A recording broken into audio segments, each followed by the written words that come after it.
Hey, this is Cameron, and welcome to the Extravaganza. Oh no, you can't tell what time it is. The blinds are there. It's getting hot. It's becoming summertime. Blinds are on. I'm gonna turn my AC off for this part, but, you know, we're gonna keep it on while I'm at the computer.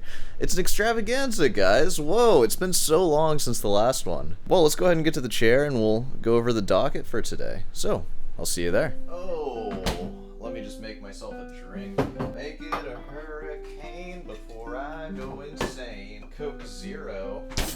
And I don't care if my hands get cold because I am done playing for today. I already played everything. It came out how it's gonna come out. It's fine. It's just how I'm feeling today. You might be curious from the title. It's a pretty interesting one. Kinda ties into the last one that we did. This is the finance episode. You guys have been asking for it. I'm actually really disappointed. No one has asked about finance, at least up until now. I've been throwing that out there for like at least a month. No one's taken me up on it. Maybe people just don't trust guitarists with finance. I get that.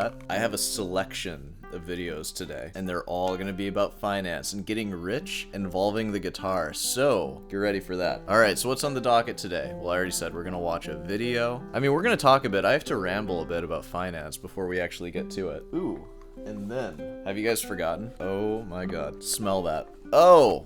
Oh! It's been steeping this whole time. These cards are getting bent from the humidity. I have a humid apartment. Remember when my microphone stopped working from the humidity? I'm pretty sure. It's getting that nice little bend in it. I hope I don't get anything too valuable. That's something that we do here. We open up Pokémon cards, deal with it. We do a lot of stuff here. It's a guitar channel, but I'm somebody who, you know, I have a lot of interests. I do a lot of things, as you've seen, and kind of how my life works is I have all these interests and I revolve everything around the guitar because that's the most important thing. That's what you have to do always. There's no stopping that. But you can kind of trade off secondary things. Speaking of finance, it's tax season. Taxes is due pretty soon, I'm pretty sure. As of this moment, I still haven't filed yet. Well, so we're going to talk about investments today because that's what the first video is about. So let's go over some investment strategies for us, especially because, like I said, taxes is almost due. What can you invest in that will be beneficial? And when I say investing, I'm talking about like stocks and stuff. We're going to talk about investing in like physical assets, which you'll see what they are. I'm sure you can only imagine what they might be. I've seen this a lot, like with friends, where they start investing, and the first place they go is they make like a Robinhood account or something, and then they start just putting money into their Robinhood account, just the generic one that you get. Bad move. You don't want to do that. Oh my god, I'm wearing socks. Oh, you guys almost got me. That's not a very good place to start. For all of you that aren't investing, the first account that you want to make is something called a Roth IRA. There's no such thing as a free lunch, but that's pretty much as close as you're going to get to one, because essentially how it works is it's a tax-advantaged account that you're allowed to contribute $6,000 a year to. And I think if you're over the age of 51, you can contribute 7. I know there's a lot of people over the age of 51 watching, so if you haven't done that, you know, it's time to do that. That's the first 6,000 you want to invest. So if you're investing less than 6,000 in a year,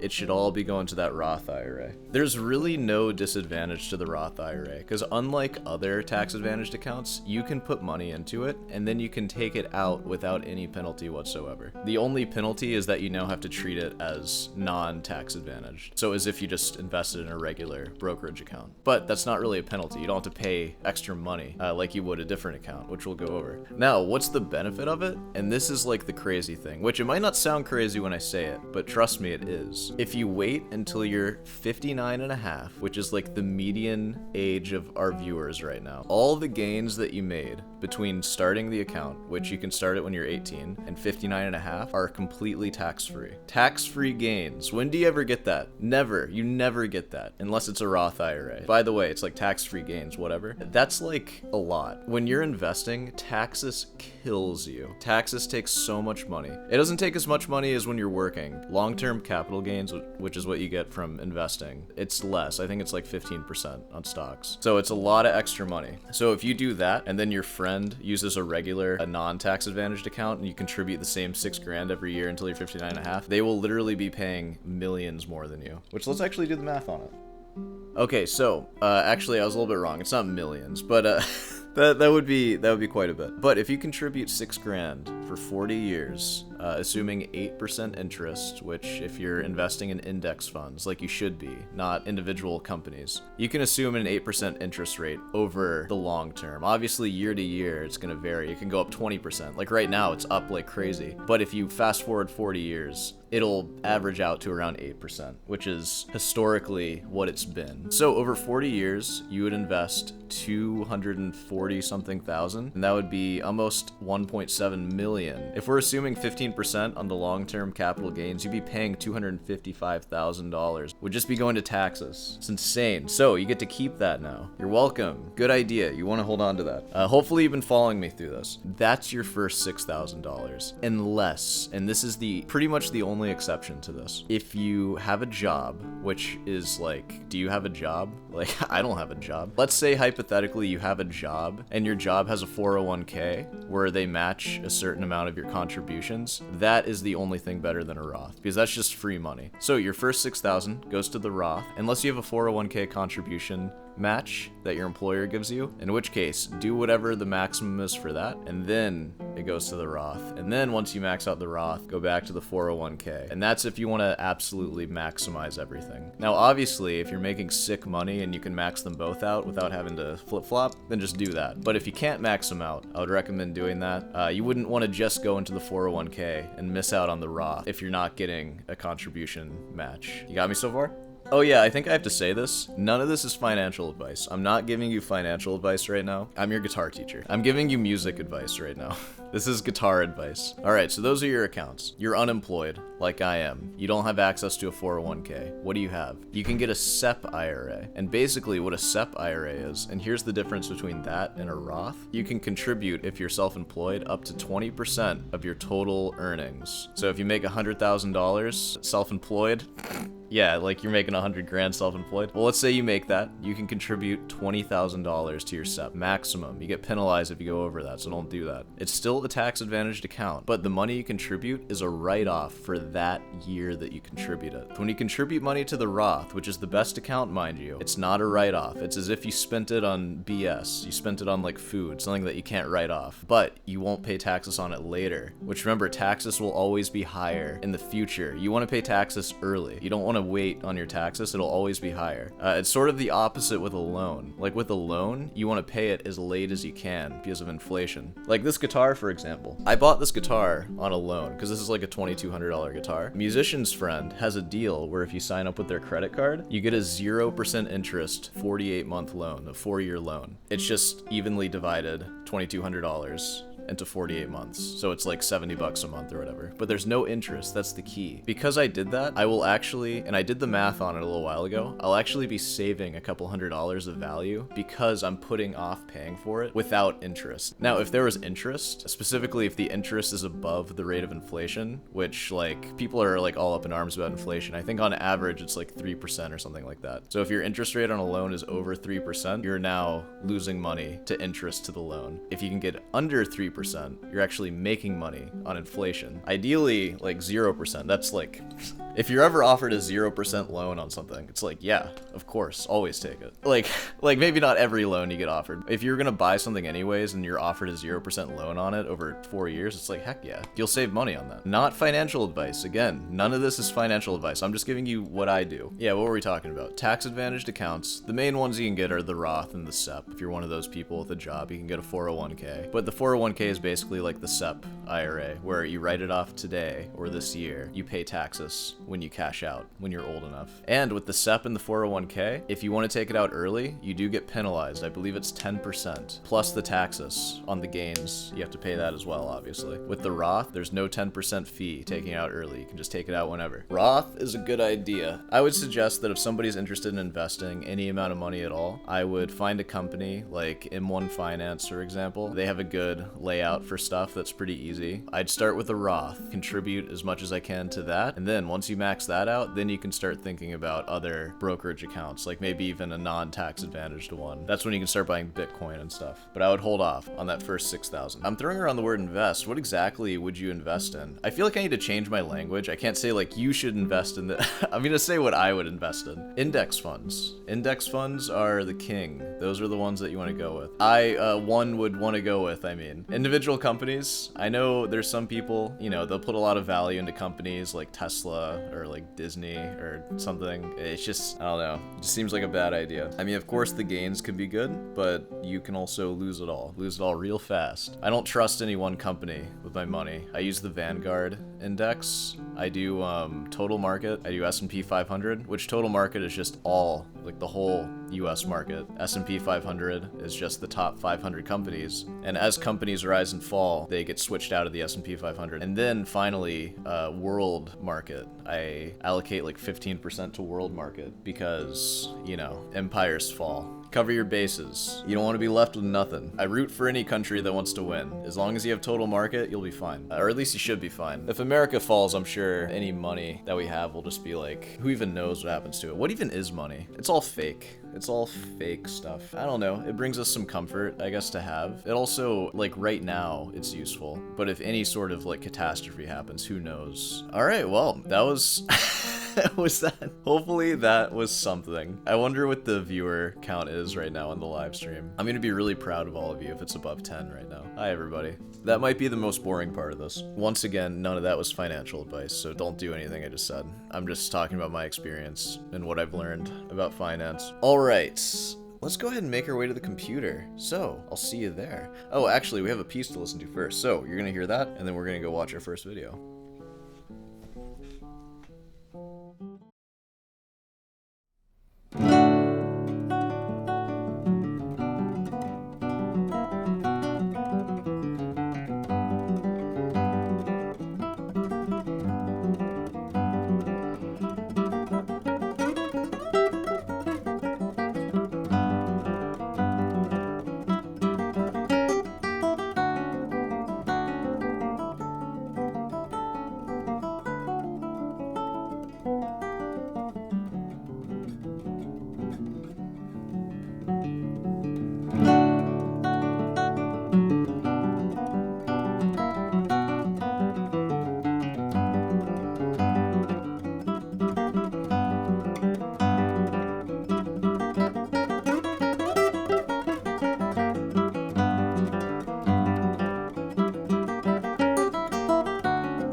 I promised you an investment video, and this is going to be the investment video of this channel. Are guitars worth investing in? Are they even worth playing? Let's see. We're starting off with electric guitars. I knew it was going to be electric guitars. I mean, I already have a lot to say about it. I feel like if you're going to be investing in guitars, it should be classical ones. Like, doesn't Stradivarius have guitars? I don't know. People come from all over the world to come here. It's a destination. Dude, facts. This place right now, it is a destination. What is this thing in this case? That's a guitar, sir. Oh, shoot, is that a classical? Also, No, it's not. It's not a classical. this one is Oh, it is. Excuse me. It looks weird, though. Oh, is that like a Soar guitar? $20,000. Yeah. That's low. That's funny, because our guy, Larry, what's his name? Larry O'Neill? Is that... What is his freaking name? Kevin O'Leary. Okay, Kevin O'Leary. That's funny, because I hear $20,000. That's like a medium to high-end classical guitar. Like, it gets a lot more than that. Yeah. 20,000. I've never seen that kind of money in my life. My God. Gotta check this place out. Come on down. Dude, you coming in for a guitar lesson? Works at the back. You gotta walk through the cars and the guitars to get to where he works out. He said cars and guitars. I have to. I'm sorry. I have 400 cars. I have 400 scars and 400 guitars. That's right, dude. That's Kevin O'Leary's son right here. Krispy Kreme, 2012. Don't copyright strike me for that, please. Here we go. There must be like 400 guitars here. Amazing, amazing Martin guitars. Oh, God. Dude, people pay like freaking $4,000 for these Martins, and they still sound like steel strings. Sorry? Yeah, whatever. Cry about it. Say the same thing about classical guitars. Fine, I get it. I totally get it. It's a box with strings, whatever. You have to play every single one if you're gonna think about buying one. But that's the whole idea. If you have a... Dude, what happened to these guitars here? Did the CNC machine miss or something? You can get the different kind of feel, because each one's unique. The feel. Dude, we're musicians. We know all about feel. It's vintage.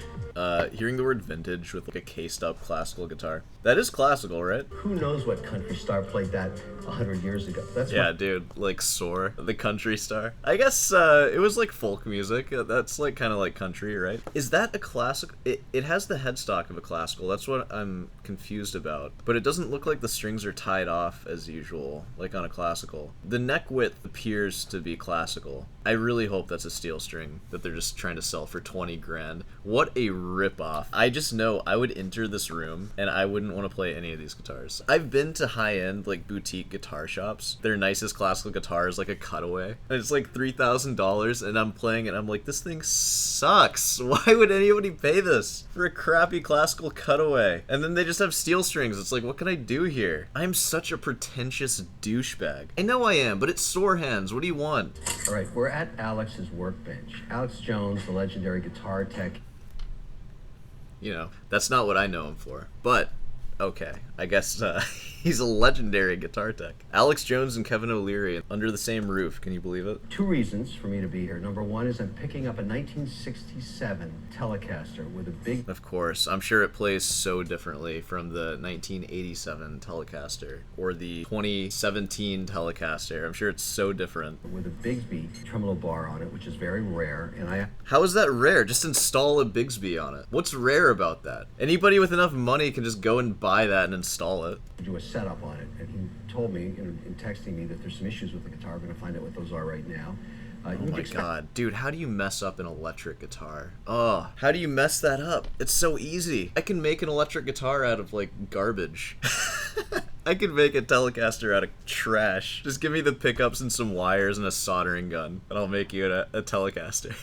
Oh my God, yeah. 67. On the other hand, pretty rare guitar, and I wanted it to be El Supreme. I want to put new 10s on it and have everything checked out. Dude, 10s. What are you, freaking Joe Satriani? Put some 8s on there, bro. Some 10s. Get out of here. What, you like the tension? Screw you. Let's learn about what happened with the 67 Telly. Get the news from Alex about what's going on in guitars. Dude, I love getting the news from Alex Jones. That's like my go-to guy for the news. Alex, baby, how are you?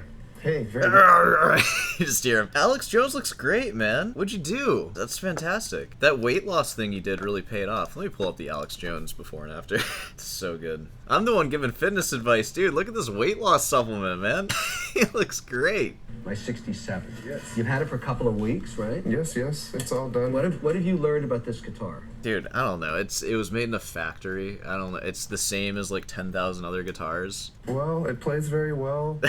Plays like all of them. You could put any 1967 Telly there and he'd say the same thing. Yeah, it plays pretty well. It's you know, it's a 1967 Telly. It's like it's had frets.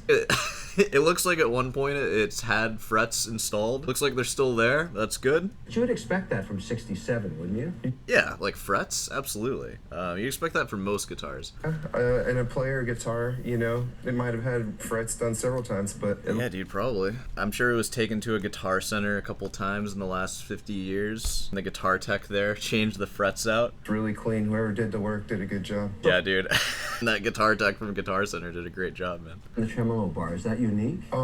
Yeah, they're not on every Telly, obviously. It's just on any Telly you want to have that. It's not like, the stuff isn't hard to come across. You can just buy it on eBay and then install it on your Telecaster. Similar to the Bigsby. This one, though, is drilled a little off center. You can see the line does it. He screwed it. He might have had a hangover in the morning. That's possible. Dude, his guitar sucks. He's not gonna sell this as like, dude, it's like an error guitar. It's probably like 10 times the original value now. You have a guitar, it has a wrong tremolo on it, and they screwed it up. Oh my god. Guitars weren't worth as much back then, you know. So he just screwed it in, said, "That's a little crooked, who cares?" Yeah, dude, it's because they were making like 1,000 of them a day. They were like, these guitars are worthless. Like, I can't just spend time on this one crappy guitar.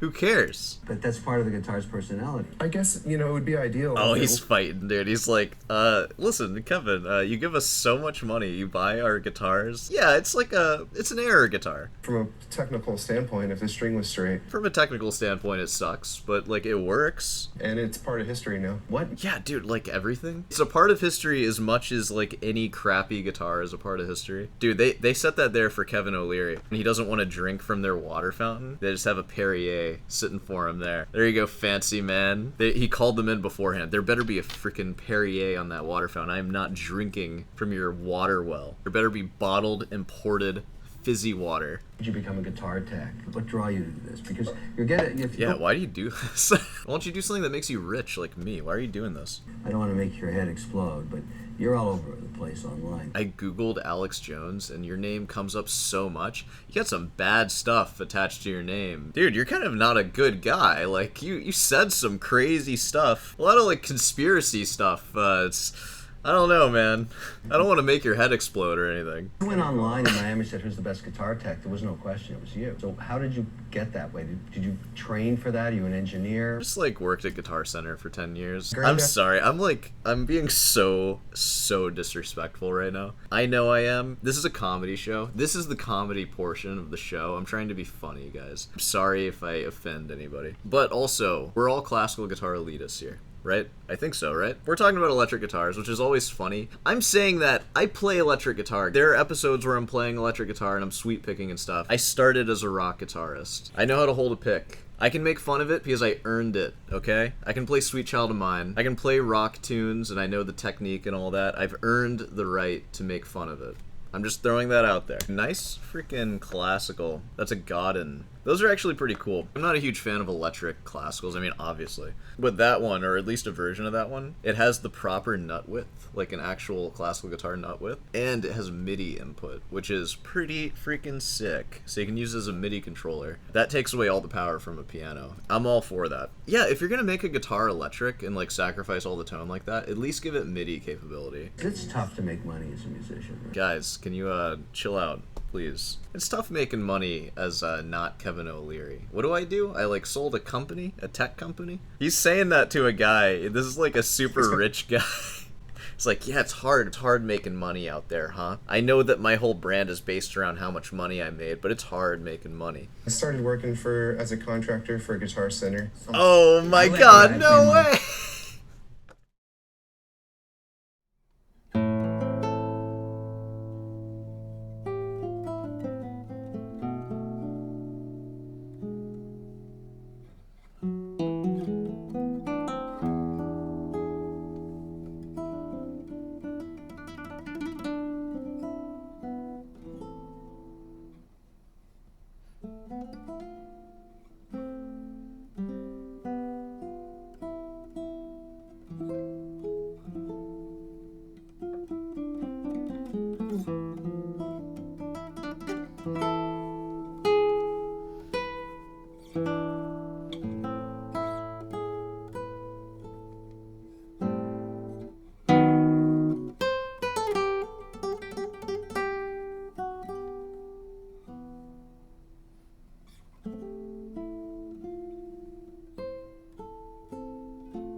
What were we even talking about? Like investing in guitars? Did we get to that? Pretty funky looking Fenders here. Yeah, dude, they're all so different. I mean, look at them. The color? They're just made in a factory. They're all the same.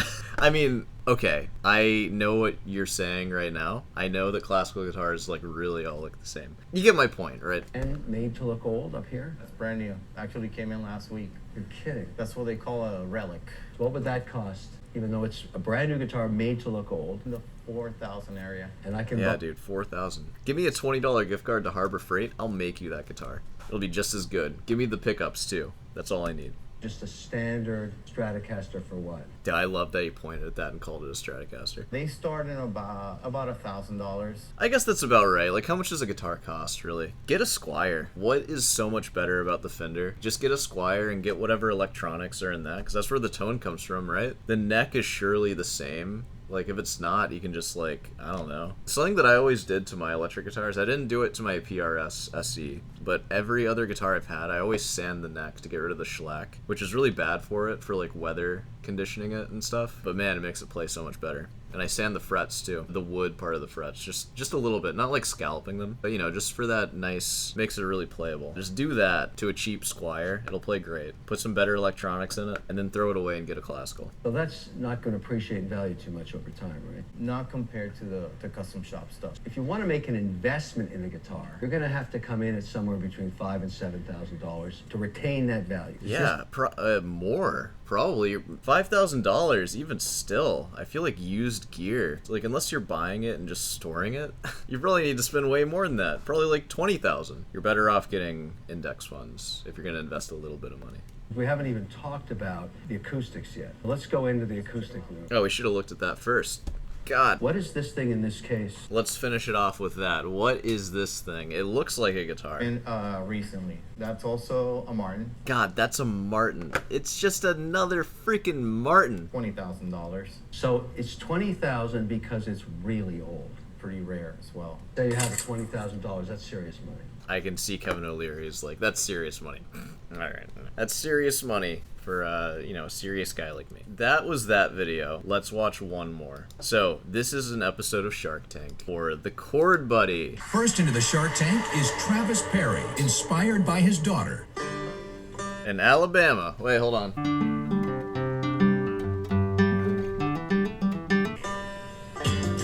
Woo! Come get your tools down at Home Depot. I'm from Dothan, Alabama. You sure are. I could have guessed that. I wouldn't know your town. Invented a product that allows you to play the guitar instantly. All right, let's see. Now strum the bottom four. Oh. Ooh. God, she shouldn't be playing chords yet. I can see her hand. That finger there. Her fingers, if you have to do that, put that finger there. If you have to do that, you're not ready to play freaking chords yet. I see this so often. First guitar lesson, what do you teach your student? Oh, open chords. That's the easiest thing to do on guitar, right? No, not at all. I have a philosophy as a teacher. If your student walks away from a lesson really unable to do something, you fail. That's a failure of a lesson right there. And I swear to God, every steel string guitar teacher I talk to, they always start with open chords, and it's always a disaster in the first couple of lessons. It just makes the student feel bad. There are things that you can do on guitar that are easy. Like, for example, you can play a single note. You can start with an open string, a thumb stroke. I can get a student to do that in the first lesson. A free stroke with your index finger, I can do that. One finger playing a melody. If you've had a lesson with me, you know what melody I have you learn in the first lesson. You build to chords. Honestly, with a kid who's a brand new guitarist, I wouldn't go into open chords until like lesson 10. 10 weeks. But I always see this. They're just trying to maneuver their fingers. It's like, no, you gotta do that. It's so hard. Okay. You can't play one note. Well, let's try to make you play 6 notes right now. No, that's stupid. Just learn how to play one note first. Four. Ooh. Yeah, ooh, yeah. How long is it gonna take to get that to be a proper D major chord? Oh my god, that's gonna be a disaster. That hurts your fingers, doesn't it? Yeah, don't do it. The main reason that people quit is frustration. Yeah, dude, it's because they have a guitar teacher that's asking like way too much of them. That's the main reason why people quit. And finger pain. Even Brady, my 8-year-old daughter, was going to quit guitar. How do you take that information and you go, oh, well, surely it's not my teaching strategy that's wrong. I need to invent this like steampunk contraption, which this video is about, like a contraption where like you press a button and it holds down the chord. It's like you'll see it. I've seen a little bit of this one because I watched it on TV a few years ago. I just remembered it. But how is that the solution you come up with instead of just like, oh, maybe I should change what I'm teaching? My teaching strategy is infallible, so like I guess we just need to introduce technology. Whatever. The manufacturing and the jobs in the U.S. Yeah. Yeah. To be able to offer jobs to people that had lost jobs is as important as the product itself. Which I get. You're from a small town, you're trying to employ some people, you're a good person, and I appreciate that. Man, as a guitar teacher, I really disagree with your product, I have to say. This product has never existed, and fantastic guitarists have existed for as long as guitar has existed, basically. So I don't think this product is the thing. I really think it's all about the teaching. And you can say like, oh, it makes it more accessible, right? It makes guitar more accessible. Yeah, maybe. I wish that good teaching practice was more accessible for teachers and they didn't teach like that. That's what I'm really upset about here. My name is Travis Perry. My product is Chord Buddy. I've come to the Shark Tank to ask for $125,000 for a 10% That'll buy you 6 Martins and a quarter right there. equity stake in my business. My love is music. There's like drawing smiley faces there. I have taught thousands of people to play the guitar. Dang, dude, I've only taught hundreds, actually. I've taught around 320 people. Assuming like 1,000, he's taught 3 times the lessons. Still teaching chords before the students are ready. Sadly, I've seen thousands quit. You've taught thousands, and you've seen thousands quit. I can pretty confidently say that every single guitar lesson I've taught, which I have taught thousands of guitar lessons, of course, no matter how early on they drop me as a teacher, I can promise you that at least after our lesson, they were able to play something to some degree. Be it a simple melody on one string, something. You know, once you're doing that, you're playing guitar. You can't say that you can't play guitar, because now you're playing guitar. If you're not interested in it, that's a different story, but, you know, I digress. The guitar is the most popular instrument in the world, but yet it is one of the most frustrating. Really? Maybe for your students. It's not for mine. You We know, all- I mean, yeah. Any students in the chat? Hey, it's not frustrating for you. We all want to play the guitar for one reason, to meet chicks. I mean, you're not just supposed to say it like that. But what? Dude, that one killed. All right, that might get him the deal. Who knows? A product existed where you could push a button and play a song. And look, Dude, it's called a piano, bro. That's already made, dog. It's a piano. it exists. And it is the award-winning chord buddy. That looks insane. That looks like your guitar had a horrific accident. There's 4 buttons. It plays G, D, C, and E minor. Dude, those are the Stephen Ridley chords right there. He played it in a weird order. Interesting. With those 4 chords, you can play hundreds of thousands of songs. Hundreds of thousands of songs? Dude, oh my god. Hundreds of songs? Absolutely. Thousands of songs? That's a lot. 1,000 is a lot. That's like what? Every top 40 that's ever been since the beginning of top 40? Hundreds of thousands of songs. How many songs are even on Spotify, dude? Well, there's 100 million songs on Spotify. Maybe I'm not very good at numbers, but hundreds of thousands seems like a lot. Whatever. I don't care. Y'all, that's done with one button. One finger. Maybe you're really learning how to play the guitar by pushing a single button. Why are you learning anything? Oh, man. The Oh. question I was waiting for. He's thinking. Hold on, he's thinking. Cheat. Be honest. Unless it does this. You pull that out. Now, instead of pressing a button, you're really playing a chord. Now you're playing what the red one did. Where it used to be.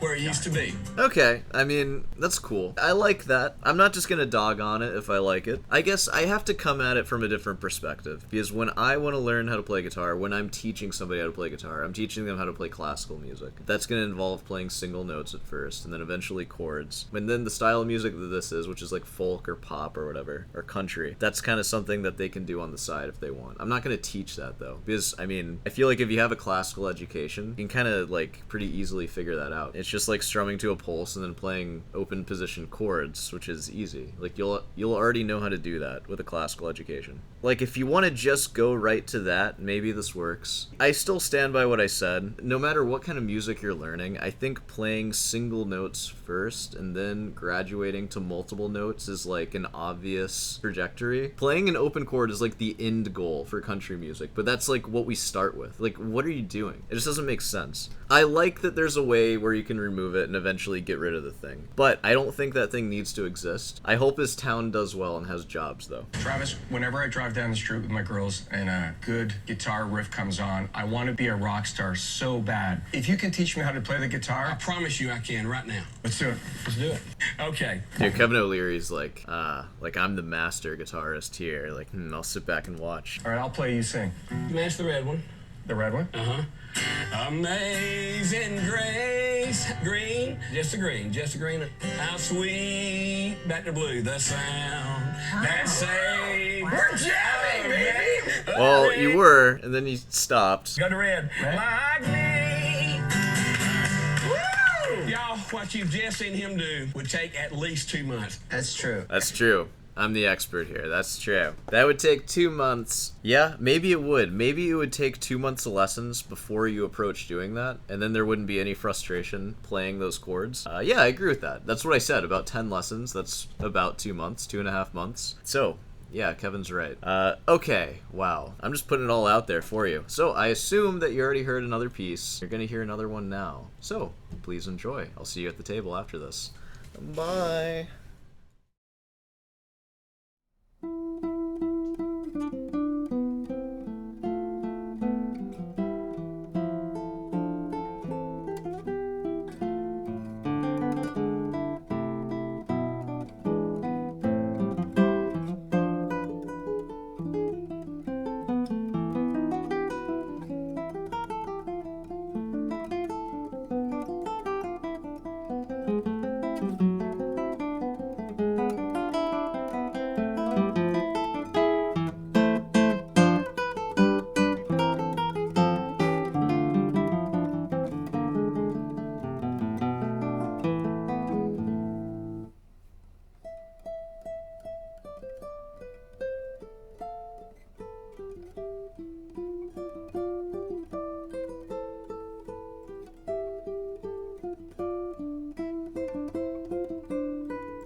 Man, that second video is kind of a surprise, huh? I had a lot of stuff to say about both of those. We like to have fun. Let's do a couple of channel updates here. Which, don't worry, the show's not over. We still got a little bit of stuff going on. Ooh. The next masterclass will be happening on April 12th. That'll be in a little bit. 6 p.m. Eastern Standard Time, of course, as usual. If you haven't already, you should join the Discord. That's a thing. Okay, well, we have some good responses. So all the questions that I asked were related to fitness, finance, Formula One, foundations of music and technique, fast playing, favorite Pokemon, fighting, and food. So let's see what you guys said. We'll start off with this. Last Chairbender said, how do you play with a pulse? So that kind of falls into the foundations. All a pulse is just a regular interval. Like that.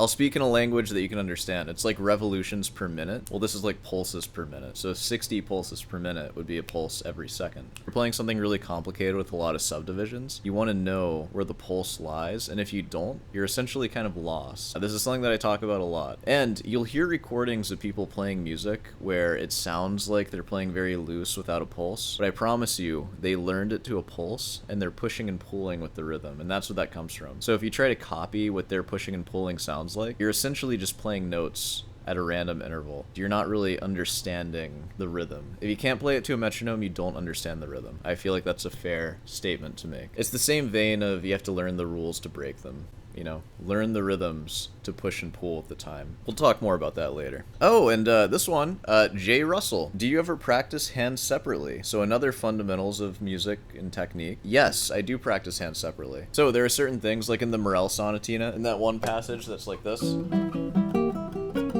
I practice that. Like that. And that would come out too. I did that a lot. Practicing hands separately is very important, very useful, and I encourage everybody to do that. And you were in the masterclass. You had to leave early, though. If you're in this next one, I'd like to hear you play. What are you going to play for us, Jay? Let's see. That'll be fun. Okay, we got a speed round from Al Wicks. Mike Tyson versus Jake Paul. Who's gonna win? Mike Tyson, probably. I would imagine, right? I hope he wins. That would be unfortunate for humanity. Actually, Jake Paul is a fellow YouTuber, like me, because I'm a YouTuber, guys. So I should be rooting for him, I think. Mike Tyson's like a boxer. Like, I have nothing to do with boxing. Do Alba beads enhance guitar sound? What in the world is an Alba bead? Am I gonna regret Googling this? No, I'd say they probably won't enhance your sound, though I don't know anything about them. I'm just seeing what they look like. It looks like a flamenco thing. You can look them up. It's an Alba bead. A-L-B-A bead, as in B-E-A-D-G-C-F, the order of flats.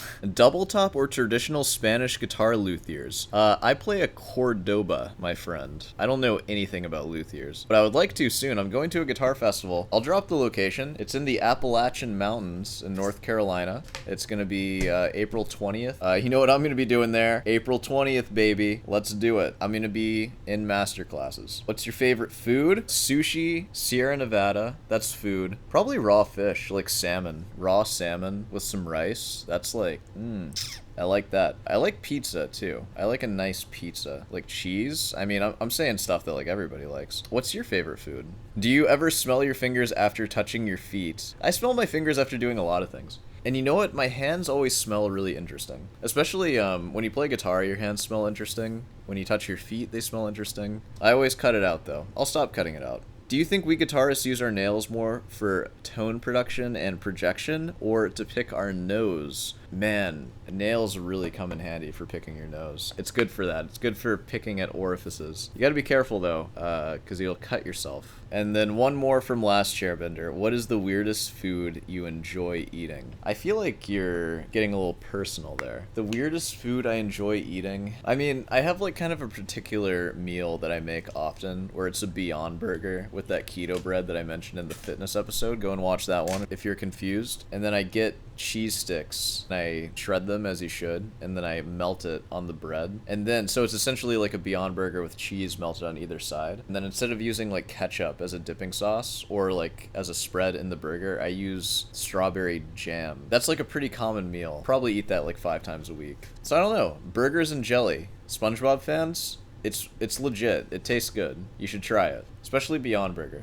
Which you might be asking, Beyond Burger. Yes, I am an art major. Can't be eating beef all the time. I will eat fish, though. I do like fish. I'll eat beef sometimes, like at a restaurant. I never buy it, though, and I never prepare it in my home. Though I don't prepare fish either in my home, usually. Sometimes I will. Well, those are all the comments. Thank you, everybody, for commenting. Of course, those are some interesting ones. The moment we've all been waiting for. Let me bring you over here. Hold on, we'll open the Pokemon cards. Usually I'm like hesitant to get into the Pokemon cards because it's like, oh, like I don't want it to end so soon. But I feel like I spent so long reacting at that computer. It's like this is gonna take forever to edit. I wonder how long this episode will be. God, it's been a month since we opened one of these. Oh, here is your code. There you are. All for you. God, these smell. These smell so bad. 4 to the front, I believe. We're just gonna sit that there. You know, hope you've enjoyed it. We're at the final act now. It's going to be the Pokemon card part. I'm sure that everybody over the age of 50 doesn't enjoy this part as much, but it's something that I do. I do it pretty infrequently. I used to do it a lot more when I started things off, when it was just me. I'm going to bring you over here. Now you're over here. Let's go ahead and rip into these, shall we? An electric! Electric energy. Wow. Shaman! Will this thing focus? Come on now. There we go. This is a legendary in Gen 4. Gather flowers. Yeah, that shouldn't do anything. Rear kick, 30. Alright, there we go. That's a boss rootin' move right there. Friends in Haisu. Draw 3 cards. It's quite the group of friends there. These are like the cool kids. Whoa, Carnivine. I think this was... Is this Gen 4 as well? Festering Saliva. Okay, wow. And Bind Down. I like Festering Saliva, though I feel like that's something that I can do. That's my criteria for a Pokemon move. If it's something that I can't do, then that's a real move. Bind Down. It's getting pretty abstract, but I can do that. Whoa, what about Wooloo? Wooloo. I'm trying to sound like the Super Smash Brothers announcer where it's like different sometimes. Wooloo. Rolling Rollout. I love that. Oh my god. That's an amazing move. So true, too. That is a circle. A straight up circle. Heliopatile.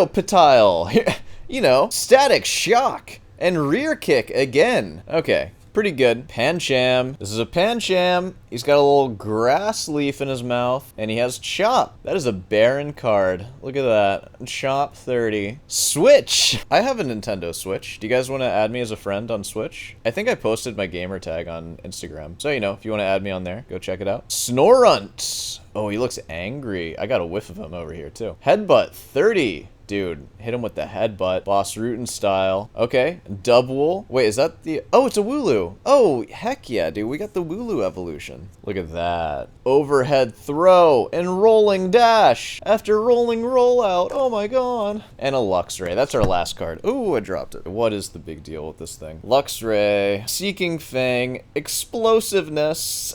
Okay, whatever. Man, these packs aren't so good, huh? One of these days... let me adjust your head right there. One of these days, we'll get a good pack. We got a pretty good one a while ago. Yeah, sorry, I'm a little burnt out. I spent a long time at that computer reacting. I really just got into it. I don't know what to say. I don't think there will be another piece after this, just based on past experience, so I think this is it for us. Man.